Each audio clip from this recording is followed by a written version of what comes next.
pastoral musicians, we are in some way trying to release the song that is in the heart of our assemblies. There is a song there.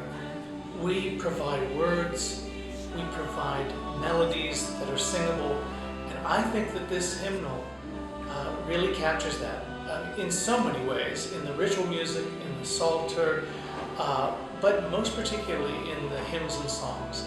I really believe a community could have their song unleashed with this hymnal in an authentic way, in a great variety of styles, styles that have been carefully looked at, texts that have been carefully reviewed for their theological content. Does it express who we are as a church?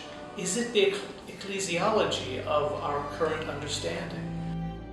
When we select music for our assemblies to sing, we are forming what our assemblies believe and how we pray. The act of choosing music for an assembly is really, it's an act of formation. It's an act of putting words on the lips of the people of God. And so to have a hymnal like this that looks at the whole body of the church, that can put songs from other parts of the world has gotten so large and so small all at the same time, and we are one people of God. And so regardless of what your assembly looks like, this hymnal speaks to the whole church. And if we can accept the challenge to move outside maybe our comfort zone and the things that our assembly is used to singing, and look at how much is out there. This book has it. It's there. For my parish and for many parishes, I think this is a book that a pastoral musician can really trust. He or she can sit at their desk and say, wow, this can really come to life in my community. My people can really pray their faith through these texts, through these melodies.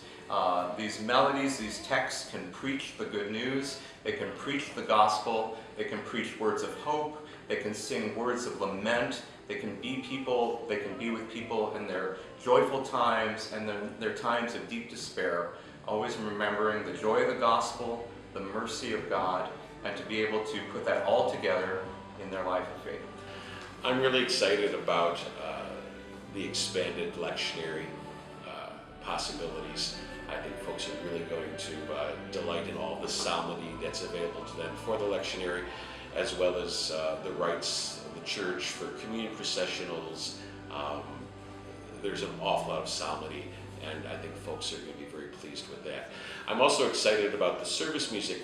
We've really had the chance now in the years after the release of the new Missal translation to see what are those settings that have caught on. And we've done a good job of including those. We've included all of the memorial acclamations on nearly all of the settings, and the greatly expanded ritual music and service music section is going to be a real feature of this hymnal. I feel that we set out to create the finest hymnal we could, unencumbered by any kind of ideology of genre or so-called style wars. And certainly, I think every GIA hymnal, in a way, sets out to be the best hymnal it can be.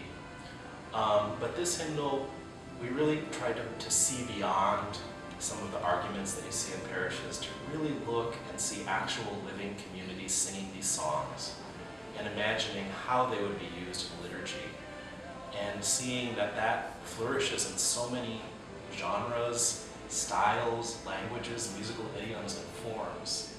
And I think in that way, this is the most diverse hymnal GIA has ever created.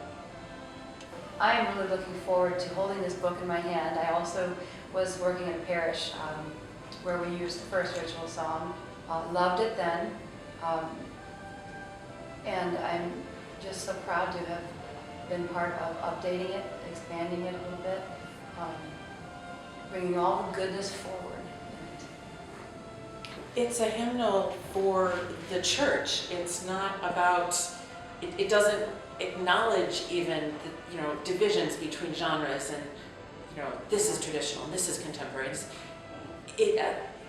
it honors everybody's voice. It is the voice of the whole church. Anyone can sing from this, and it has a representation, I think, of who we are as people of God. We are called to be Christ to one another.